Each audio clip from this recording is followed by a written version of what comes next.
This is more about living in the time of the coronavirus epidemic. They've given the family of Breonna Taylor $12 million, agreed to make immediate police reforms, and indicted a cop on a piddling charge that might stick in court. Will that satisfy the people upset over the death of Breonna Taylor? Are you kidding? This will make them angrier than ever. This will insult them. This is just the beginning. I saw a clip of news on TV, a councilperson in my city debating about an ordinance to defund the police. He said he was in favor of it, especially if they could strike the word defund and substitute abolish. So I guess we have the new abolitionists. These are people who say that there are people who say that all of this is an attempt not to establish equality and justice, but to destroy the existing law and order and all of the governments in this country. We're told that people want to reimagine public safety. Holy George Orwell.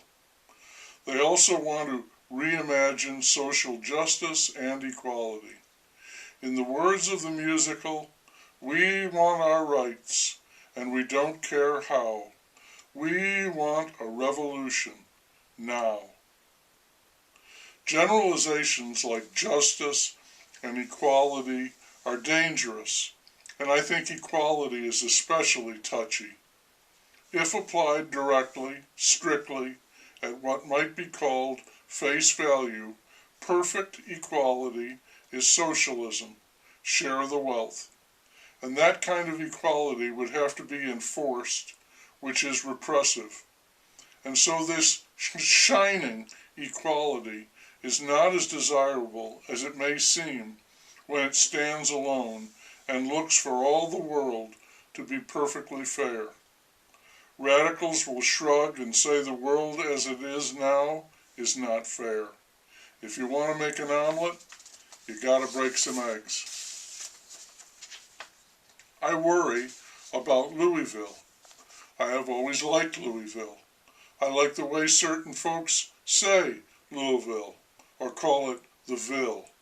I like the college basketball they play there. I like the Brown Hotel and the Hot Brown and the Bourbon. I liked for many years the Actors Theater. I even liked the Kentucky Derby run out of Churchill Downs. And more. And now it seems as if Louisville is in jeopardy. It's being torn apart. It hurts to see a great little city like Louisville go down. ESPN is sending a crew to my city to announce a college football game tomorrow. One of the broadcasters took the trouble to say that he was going to refuse his security detail because he was afraid the cops would shoot him because of his black skin. It is very clear now that the protesters in the Breonna Taylor case, in Louisville and across the nation, everyone is stepping up to take a swing on this, will accept nothing less than 3 indictments for murder, and they want 3 convictions too.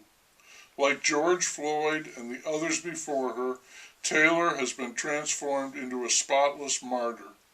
The Attorney General of Kentucky, who presided over the grand jury hearing, is a black man, and he is now being accused of betraying his race.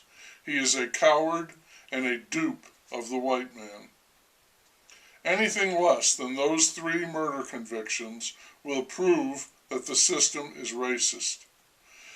They would be wise to dismiss both presidential candidates and put up one of their own.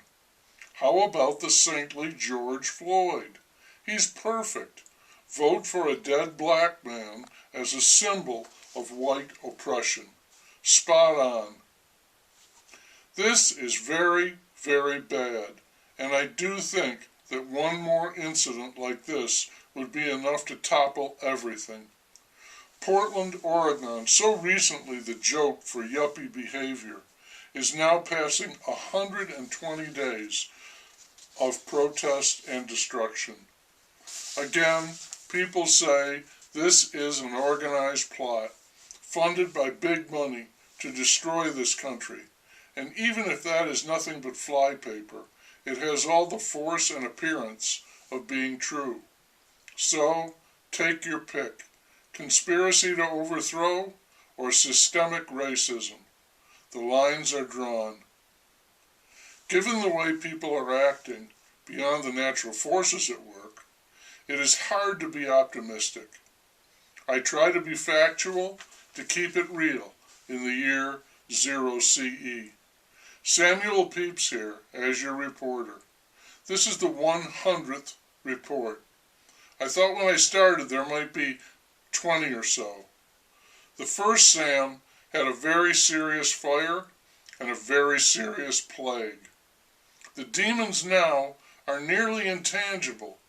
What is happening to us now, I think the worst of it is a great destabilization caused by a combination, yes, we're talking clusterfuck, of negative elements: the virus, unemployment, opioid addiction, fires and hurricanes, and all of this terrible racial trouble. The leaders talk about how they will handle it, but there is little or nothing they can do except react. And that is not good enough. Damage is being done, and it's a question of how deep it will cut and how long it will last. At this point, I have no certain model of the future.